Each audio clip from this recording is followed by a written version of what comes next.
7장. 내가 교회 묘지에 서서 우리 가족의 묘비를 읽고 있던 그때 내 교육 수준은 묘비의 글자를 한자 한자 겨우 판독할 정도밖에 안 되었다. 비문의 간단한 의미조차도 그다지 정확하게 조합해내지 못했는데 가령 상기한자의 부인이라는 표현을 나는 우리 아버지가 천국으로 올라가셨다는 것을 찬사하는 말로 읽었던 것이다. 그래서 만약 돌아가신 내 일가 친척 가운데 누구라도 하기한자라고 언급되었다면 틀림없이 나는 그 친척에 대해 최악의 평가를 내렸을 것이다. 교리문답을 통해 나에게 의무로 부여된 신자로서의 자세에 대한 내 이해 역시 정확한 것과는 전혀 거리가 멀었다. 가령 아직도 생생하게 기억하는 바 일생 동안 오직 한 길만 걷겠노라고 선언한 이상 나는 집에서 마을을 통해 갈 때 언제나 특정한 한 방향으로만 다니는 것이 내 의무인 것으로 여겼으며 따라서 마차 수리공 집을 지나 아랫길로 돌거나 방앗간을 지나 윗길로 빠짐으로써 방향을 바꾸어서는 절대로 안 된다고 여겼다. 적당한 나이가 되면 나는 조의 도제가 될 예정이었다. 그런데 그 존귀한 직위에 오를 수 있을 때까지 나는 누나의 말로 이른바 지멋대로, 즉 내가 이해하기로는 제 멋대로 놀게 해서는 안 되었다. 따라서 나는 대장간 주변의 잔심부름꾼 노릇을 했을 뿐 아니라 동네에서 누가 마침 새를 쫓거나 돌을 주워오는 것 같은 잡일을 시킬 아이가 필요할 때마다 그 일에 고용되는 혜택을 누리곤 했다. 하지만 그걸로 인해 우리의 점잖은 신분이 손상되지 않도록 저금통 하나를 부엌의 벽난로 장식 선반 위에 올려놓고는 내가 번 돈은 모두 그 속에 넣는다고 공개적으로 알렸다. 그 돈들이 궁극적으로 국가 부채의 청산을 위해 기부될 예정이라고 들었던 것 같기도 한데 어쨌든 분명한 것은 내가 그 재산에 대해 개인적으로 이익을 분배받을 가능성은 조금도 없었다는 점이다. 윕설시의 왕고모라는 분이 마을에서 야간 학교를 운영하고 있었다. 달리 말하면 재산은 한정되어 있고 노쇠함은 한정없는 우스꽝스러운 한 노파가 매일 저녁 6시부터 7시까지 동네 아이들을 모아놓고는 꾸벅꾸벅 졸곤 했는데 그 아이들은 그녀가 그러는 것을 보는 유익한 기회를 얻은 대가로 주당 2펜스씩 지불하고 있었다. 그녀는 조그만 주택을 임대하여 살았는데 윕설씨가 위층방을 사용하고 있었다. 우리 학생들은 윕설씨가 그 방에서 아주 위험있고 무서운 방식으로 큰 소리로 낭독을 하며 이따금씩 머리를 천장에 부딪히곤 하는 것을 엿듣곤 했다. 윕설씨는 3개월에 한 번씩 학생들에게 시험을 치르게 하는 것으로 알려져 있었지만 그건 허울 좋은 핑계였다. 그가 그 시간에 실제로 한 일은 자신의 소매뿌리를 접어 올리고 머리카락을 뻗쳐 세운 채 마르쿠스 안토니우스가 카이사르의 시체를 놓고 했던 연설을 우리에게 낭송하는 일이었다.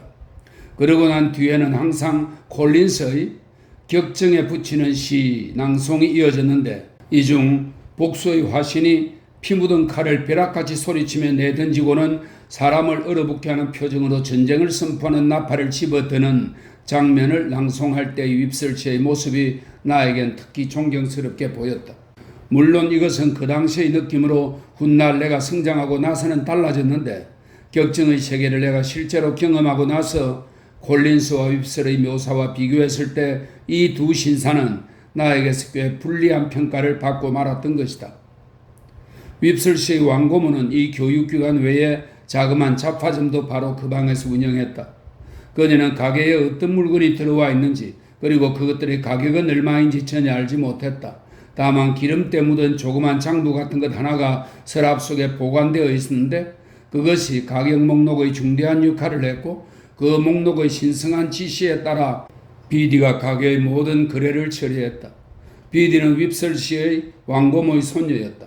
하지만 고백하건대 그녀가 윕설시와 정확히 어떤 관계인지는 내 능력으로 풀 수 없는 문제였다. 그녀는 나처럼 고아였으며 또한 나처럼 손수 길러진 아이였다. 그녀는 손이나 발 같은 신체의 말단과 관련해 사람들 눈에 아주 잘 띄는 편이었다. 그녀의 머리는 언제나 빗질이 안 되어 있었고 양손은 언제나 씻지 않은 상태인데다 구두는 언제나 수선이 필요한 상태로 뒤꿈치가 찌그러져 있었기 때문이다. 다만 이런 설명은 평일에만 해당하는 것이었다. 일요일에 교회에 갈 때면 그녀는 정성 들여 단장한 모습이 되었다.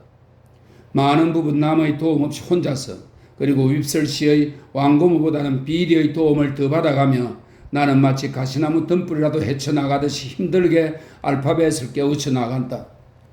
매 글자마다 적지 않은 고초와 활킴을 당하면서 말이다. 그러고 난 뒤 나는 그 도둑놈들 같은 9개의 숫자들과 맞닥뜨렸는데 이놈들은 매일 저녁 무언가 새로운 술수를 써가지고는 이리저리 변장해 대면서 도무지 식별을 할 수 없게 만들었다. 그러나 마침내 나는 반장님처럼 더듬거리는 방식이었지만 읽고 쓰고 계산하는 법을 극히 제한된 규모로나마 알아가기 시작했다. 어느 날 밤 나는 부엌 벽난로 구석에 석판을 들고 앉아서 굉장히 심혈을 기울여 조에게 보낼 편지를 작성하고 있었다. 섭지에서의 그 추격 사건이 있고서 꼬박 1년은 지났음에 틀림없는 때라고 생각된다. 그 후 시간이 꽤 지난 뒤였고 겨울철인데다가 혹한기였기 때문이다. 난로가의 내 발치에 알파벳 표를 참고용으로 펼쳐놓고 한두 시간 정도 끙끙거린 뒤에 나는 마침내 다음과 같은 서신을 지저분한 인쇄체로 써내는데 성공했다. 친애하는 조, 난 당신이 아주 잘 지내고 있기를 바래요. 난 내가 빨리 조 당신을 가르쳐 줄 수 있기를 바래요. 그러면 우리 매우 기쁠 거예요. 그리고 내가 조 당신의 도제가 되면 얼마나 신날까요? 날 믿어요. 사랑하는 피비. 조가 바로 내 옆에 앉아 있었고 또 우리 둘밖에 없었으므로 내가 조에게 편지로 의사소통을 해야 할 불가피한 상황 같은 것은 전혀 없었다. 하지만 나는 글로 쓴 이 통신을 석판을 포함한 일체를 내 손으로 직접 조에게 전달했고 조는 그것을 박학다식의 경이로운 표적으로 받았다. 아니 이런 이복의 피. 조는 파란 두 눈을 크게 뜨면서 소리쳤다. 넌 참 대단한 학자로구나. 그렇지 않니? 나도 그렇게 되었으면 좋겠어요. 나는 그가 들고 있는 석판을 헐끗 바라보며 말했다. 글씨가 아무래도 좀 들쭉날쭉하다는 생각이 들었다. 야, 여기 J가 있구나. 조가 말했다.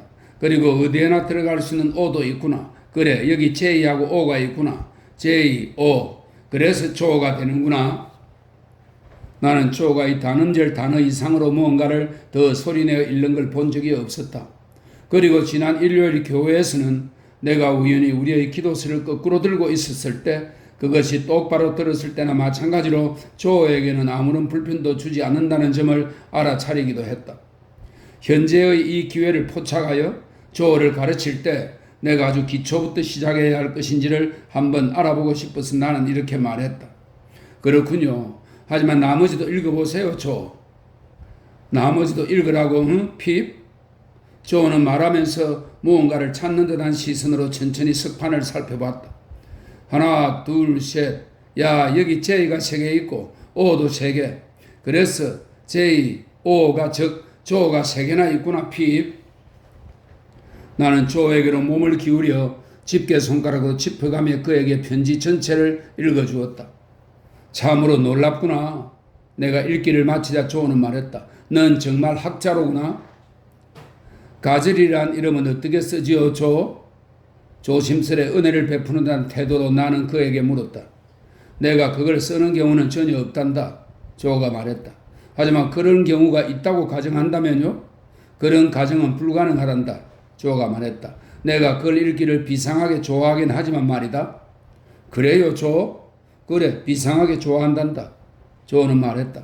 나한테 좋은 책 한 권이나 좋은 신문 하나를 쥐어주고는 따뜻한 불 앞에 앉혀 놓아봐라. 그럼 난 더 이상 바라는 게 없을 거다. 진짜로 말이다. 그는 양무릎을 잠시 동안 손으로 문지르더니 다시 말을 이었다. J와 O가 있는 곳에 딱 이르게 되면 마침내 여기 J, O, 조가 있군 하고 말하는 거야. 그럼 글 읽기가 얼마나 재미있는지 모른단다. 나는 이 말을 듣고 조의 교육 수준이 정기기관처럼 아직 젖먹이 수준밖에 안 되는구나 하고 판단했다. 설명입니다. 19세기 초에 정기기관이 아직 초보 수준의 발전 단계에 있는 것을 빗대어 표현한 것이라고 합니다. 조의 교육 수준이 정기기관처럼 아직 젖먹이 수준밖에 안 되는구나 하고 판단했다. 나는 이 문제를 좀 더 알아보고자 했다. 학교에 다닌 적이 없나요, 조? 나처럼 어렸을 때 말이에요. 그렇단다, 핍. 나처럼 어렸을 때 왜 학교에 다니지 않았어요, 조? 글쎄다, 핍. 조는 부지깽이를 집어들고는 생각에 잠길 때면 늘 하는 버릇대로 벽난로 앞 쇠터의 아래쪽 가로막대 사이로 불길을 천천히 헤쳐 재를 끌어내기 시작했다. 그러니까 말이다, 핍. 우리 아버지는 술을 엄청 좋아했단다. 그리고 술이 많이 취하면 우리 어머니를 아주 사정없이 두들겨 패곤 했지. 물론 그가 사람을 두들겨 팬 것은 그게 거의 전부란다. 날 팬 것을 빼고 말이다. 아버지가 날 두들겨 팰 때는 그 기운이 아주 대단했는데 아마 자기 모루를 치는데 써섬지간 기운만이 그것에 맞먹을 수 있을 거란다. 무슨 말인지 잘 알아듣고 있는 거니, 핍? 네, 조. 그 결과 어머니와 나 우리 둘은 몇 번인가 아버지한테서 도망을 쳤단다. 그때마다 어머니는 나가서 일자리를 구하셨고 나한테 말씀하시곤 했지. 조야, 어머니는 이렇게 말씀하셨지. 얘야, 이젠 잘하면 너도 학교 가서 공부를 할 수 있을 거야. 그리고 어머니는 정말로 날 학교에 집어넣으셨단다. 하지만 우리 아버지는 맘씨만은 아주 착한 사람이어서 우리들 없이 혼자 사는 걸 견딜 수가 없었단다. 그래서 그는 엄청나게 많은 패거리를 이끌고 와서는 우리가 새들어 사는 집 문간에서 굉장한 소동을 벌였고, 그러면 집주인과 이웃들은 결국 할 수 없이 우리와 더 이상 관계하지 않겠다며 우리를 아버지한테 넘겨주곤 했지. 그럼 아버지는 우리를 집으로 데리고 가서 또다시 두들겨 팼지. 그러다 보니 생각에 빠진 제 불길을 해치던 것을 멈추고 조는 나를 바라보며 말했다. 핍, 너도 이제 알겠지만 내 교육은 중단되고 말았단다. 그랬군요, 불쌍한 조. 하지만 잘 들으라, 핍. 조는 부지깽이로 맨 위쪽 가로막대를 재판관 같은 태도로 한두 번 두드리면서 말했다. 모든 자에게 줄 것은 주고 사람과 사람 사이에 공평한 정의를 베풀어 말한다면 우리 아버지는 맘씨만은 아주 착한 사람이었단다. 알겠니? 나는 알 수 없었다. 하지만 그렇게 말하지는 않았다. 그건 그렇고 조는 말을 다시 이었다. 집안에 누군가는 생계를 책임져야 하는 법이지. 핍. 그렇지 않으면 생계가 유지될 수 없을 테니 말이다. 알겠니? 그건 잘 알 수 있었다. 그래서 그렇다고 말했다. 그 결과 우리 아버지는 내가 일하러 나가는 것에 반대를 하지 않았단다. 그래서 난 일을 하기 시작했는데 그게 바로 지금의 내 직업, 즉 아버지가 계속했더라면 아버지의 직업이기도 했을 이 대장장이 일이란다. 그리고 핍, 너한테 장담하건대 난 아주 열심히 일을 했단다. 머지않아서 난 아버지를 부양할 수 있게 되었고, 그래서 아버지가 뇌시혈성 발작으로 쓰러지실 때까지, 이것은 뇌일혈성 발작이라는 병명을 조가 잘못 알아듣고 발음한 것이라고 합니다. 뇌일혈성 발작으로 쓰러지실 때까지 그렇게 했단다. 그런데 아버지의 묘비에 이런 글귀를 새기는 게 내 의도였단다. 그의 결점이 뭐든지 일른자여 기억할지니 그는 맘씨만은 아주 착한 사람이었나니 라고 말이다.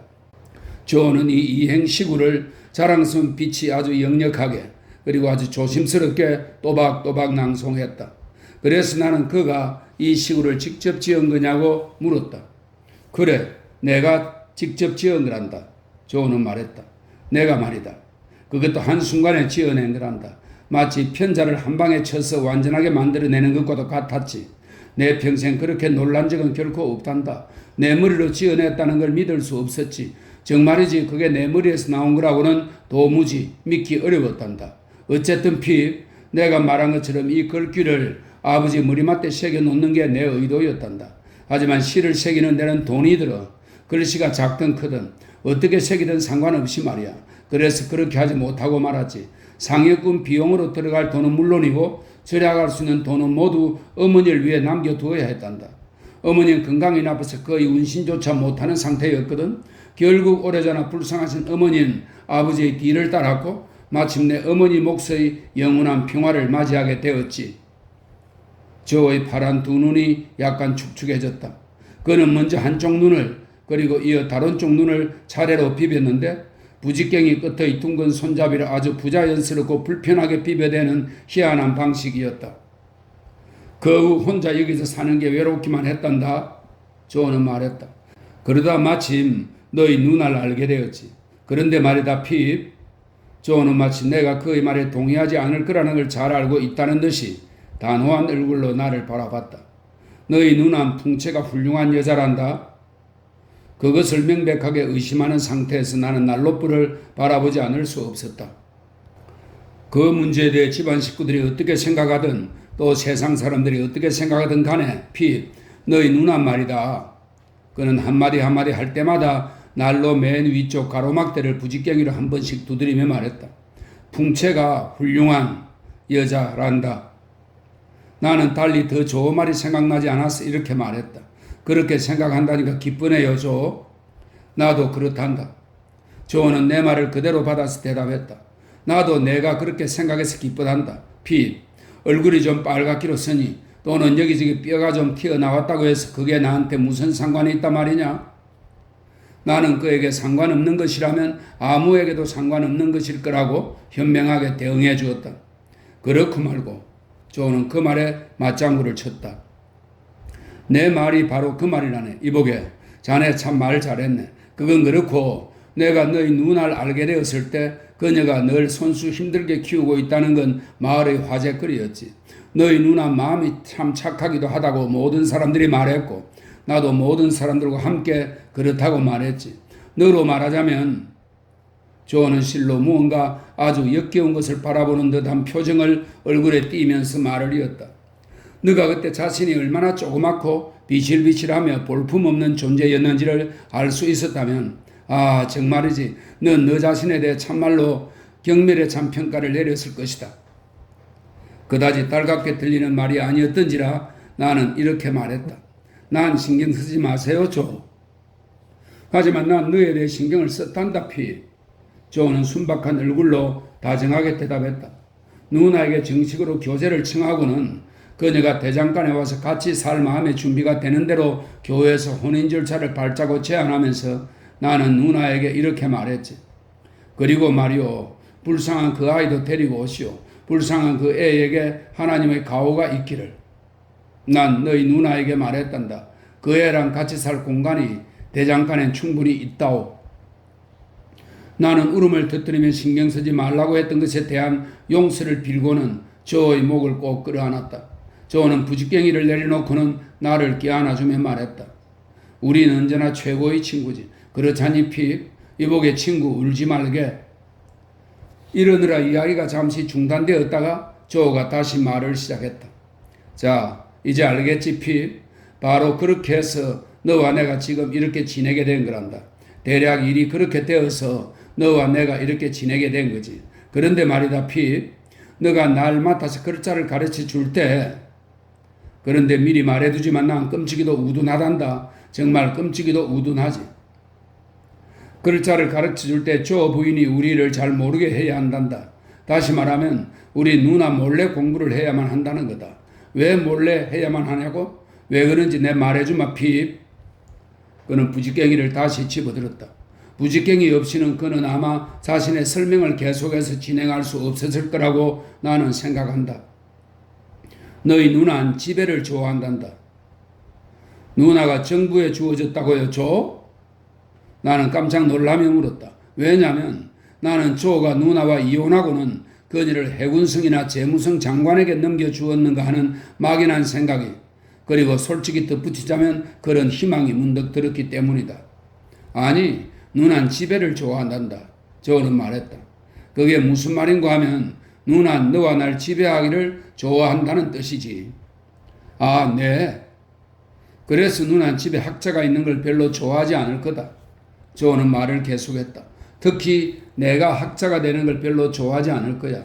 내가 혹시 들고 일어나거나 하면 안 될 테니까 말이야. 일종의 반란자처럼 말이다. 알아듣겠니?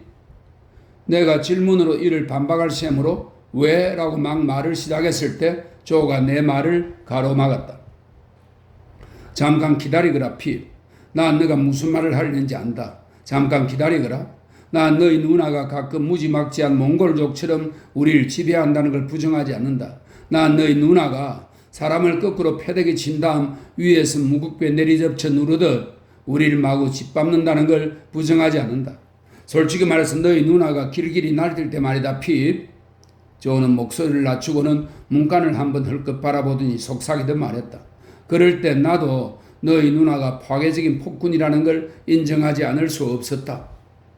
조는 이 파괴적인 폭군이라는 단어를 큼지막한 피업이 적어도 12개는 들어있는 것처럼 굉장히 강하게 발음했다.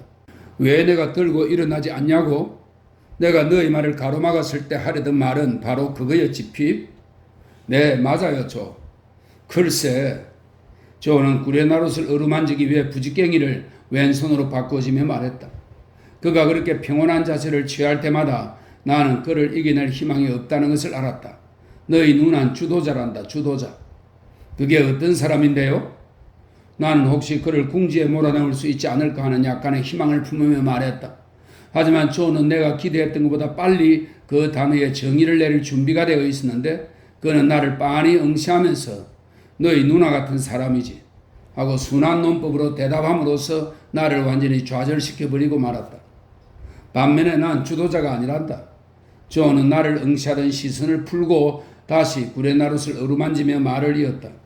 그리고 마지막으로 말이다, 핍. 그런데 이보게, 이거 내가 자네한테 아주 진지하게 말하고 싶은 거라네. 난 불쌍한 우리 어머니에게서 고되게 노예처럼 일만 하면서 정직한 마음에 상처만 입고 평생 하루도 마음 편하게 지내지 못하는 그런 여자의 모습을 너무나 뼈저리게 보았단다. 그래서 여자에게 올바른 행동을 하지 않음으로써 잘못을 저지르는 걸 끔찍히 두려워하게 되었단다. 그래서 차라리 다른 방식으로 잘못을 해서 내가 좀 불편하게 사는 것이 둘 중에 그래도 낫겠다고 생각했지. 물론 괴로움을 당하는 게 나 혼자라면 얼마나 좋겠나. 이보게, 자네가 따끔이한테 얻어맞는 일이 없다면 얼마나 좋겠는가? 그 모든 걸 내가 대신 당할 수 있다면 얼마나 좋겠니? 하지만 그런 건 오르락내리락 평평한 인생사의 기복처럼 어쩔 수 없는 거란다. 그래서 난 너가 그런 부족한 점들을 잘 참고 넘어가기만을 바랄 뿐이다. 확신하건대 아직 어렸지만 나는 그날 밤부터 조에 대해 새로운 존경심을 품게 되었다. 우리는 그 후부터 이전에 그랬던 것처럼 대등한 상대로 지냈다. 하지만 그 후부터는 조용한 시간에 조를 바라보고 앉아서 그에 대한 생각을 할 때면 내가 그를 진심으로 존경하고 있다는 의식이 마음속에서 새롭게 느껴지곤 했다. 그런데 말이다. 조는 불에 석탄을 더 갖다 넣으려고 일어서며 말했다. 우리 더치 벽시계가 이제 곧 8시를 치르고 부지런히 똑딱거리고 있건만 너희 누나는 아직 돌아오지 않는구나. 펌벌축구 삼촌의 앞말이 혹시 얼음판에 발을 잘못 디뎌 넘어지지는 않았는지 걱정이구나. 조 부인은 장날이면 이따금 펌벌축구 삼촌과 함께 장에 가서 여자의 분별력이 요구되는 가재도구나 물건 등을 사는 일을 도와주곤 했는데 이는 펌벌축구 삼촌이 독신인데다 자기 집 하인을 도무지 신뢰하지 못하기 때문이다. 그날도 장날이어서 조 부인은 이런 볼일 가운데 하나로 외출 중이었던 것이다. 조는 불을 지펴놓고는 벽난로 주변을 청소했다. 그러고 나서 우리는 문간으로 나가서 이륜마차 소리가 들리는지 귀를 기울였다. 건조하고 추운 밤이었고 바람이 매섭게 불었으며 하얀 서리가 짙게 덮여 있었다. 이런 날 습지에 누워서 밤을 보내는 사람은 죽고 말 것이라고 나는 생각했다. 그러다가 나는 문득 별을 바라보았는데 사람이 밤하늘에 반짝이는 수많은 별들을 올려다 보면서 그들 가운데 아무런 도움이나 동정의 손길도 찾지 못한 채 그대로 얼어 죽어간다면 그 얼마나 끔찍한 일일까 하는 생각이 들었다. 저기 말이 오는 소리가 들리는구나. 조가 말했다. 마치 종이 울리는 듯한 소리를 내면서 말이다. 딱딱한 길에 부딪히는 말바꾸기의 새소리가 아주 음악적으로 들리는 가운데 말은 보통 때보다 훨씬 경쾌하게 속보로 달려오고 있었다. 우리는 조 부인이 내릴 때 디딜 의자를 밖에 내다 놓고는 불길을 한층 높이 지펴서 창문이 환하게 보이게끔 한 다음 부엌의 물건들이 모두 제자리에 잘 정돈되어 있는지 마지막으로 살펴보았다. 우리가 이런 준비를 다 완료했을 때 그들은 눈밑까지 온통 둘러싼 채 집 앞에 당도했다. 조 부인이 곧 마차에서 내렸고 곧이어 펌벌축구 삼촌도 내려서 말을 천으로 덮어주었다. 그리고 바로 우리는 모두 부엌에 들어왔는데 차가운 공기를 얼마나 많이 몰고 들어왔는지 벽난로의 불에서 온기가 전부 다 쫓겨나 버린 것 같았다. 자, 흥분한 얼굴로 급하게 겉옷을 벗고 모자를 뒤로 휙 벗어젖히며 그러자 모자는 끈에 매달린 채 어깨 위로 늘어졌다. 저 부인은 말했다. 만약 이 녀석이 오늘 밤 감사하게 여기지 않는다면 이놈은 평생 아무 것에도 감사하지 않을 놈이에요. 나는 왜 감사해야 하는지 전혀 모르는 아이가 지을 수 있는 최대한의 감사의 표정을 지어 보였다. 오직 바라건대 누나가 말했다. 이 녀석이 지멋대로 굴도록 버릇을 잘못 들이면 안 될 텐데 하지만 그럴 것 같아 걱정이 되는군요. 그녀는 그러지 않을 것이요 부인. 펌벌축구가 말했다. 그녀는 그런 어리석은 짓을 할 사람이 아니라오. 그녀라니? 나는 조를 바라보면서 내 입술과 눈썹으로 그녀라니요? 하는 표정을 지어 보였다. 조 역시 나를 바라보면서 입술과 눈썹으로 그녀라니? 하는 표정을 지어 보였다. 그 순간 누나가 조의 그 행동을 포착했는데 그러자 조는 그런 경우에 늘 그러듯이 비위를 맞추는 듯한 태도로 코에다 손등을 한번 쓱 문질러 보고는 그녀를 쳐다보았다. 아니 뭐야? 누나는 특유의 그 쏘아붙이는 말투로 말했다. 뭘 그렇게 노려보고 있는 거야 당신? 집에 불이라도 난 거야? 그러니까 누군가가 조는 공손하게 애둘러 말했다. 그녀라는 말을 한 것 같은데 아니 그럼 그녀가 그녀지 뭐겠어? 누나는 말했다. 미스 해비시엄을 그 남자라고 부르지 않는 말이야? 그런데 당신은 정말로 그렇게 부를지도 모른다는 생각이 드는군. 읍내의 저 미스 해비시엄 말이요? 아니 미스 해비시엄이 읍 바깥에 또 있단 말이야? 누나는 대꾸했다. 미스 해비시엄은 이 녀석이 자기 집에 와서 놀아주기를 바라고 있어. 물론 이 녀석은 갈 거야. 그리고 거기서 아주 잘 놀아야 이 녀석 신상에 좋을걸. 그렇게 말하면서 누나는 극도로 명랑하고 장난스럽게 놀아보라는 권고의 표시로 나를 보며 고개를 좌우로 흔들어댔다. 안 그랬다간 여기서 죽도록 일하며 나에게 혹사를 당하고 말 테니 말이야. 나는 읍내의 미스 해비심에 대한 소문을 알고 있었는데 주변의 몇 킬로미터 내에 사는 사람이라면 누구나 읍내의 미스 해비심에 대한 소문을 알고 있었다. 그녀는 엄청난 부자이자 무서운 부인으로 강도가 못 들어오게끔 쇠창살을 친 커다랗고 어물한 저택에서 혼자 은둔 생활을 하고 있다고 했다. 아니 그게 정말이요? 조는 깜짝 놀라며 말했다. 그런데 그녀가 어떻게 피입을 알게 되었지? 이런 얼간이 누나가 소리쳤다. 그녀가 피입을 안다고 누가 언제 말했어? 그러니까 누군가가 조는 다시 공손하게 애둘러 말했다. 그녀가 피입이 자기 집에 와서 놀아주기를 바란다고 말한 것 같은데? 그럼 그녀가 펌벌죽고 삼촌께 자기 집에 와서 놀아줄 만한 아이 하나 혹시 알고 있지 않느냐고 물어볼 수도 없다는 거야? 또 펌벌죽고 삼촌께서 그녀의 임차인으로서 이따금 그게 분기마다인지 반년마다인지는 당신한테 너무 복잡한 문제일 테니 말하지 않겠는데 어쨌든 이따금 집세를 내려 그녀의 집을 방문하는 일도 충분히 있을 수 있는 거 아니야?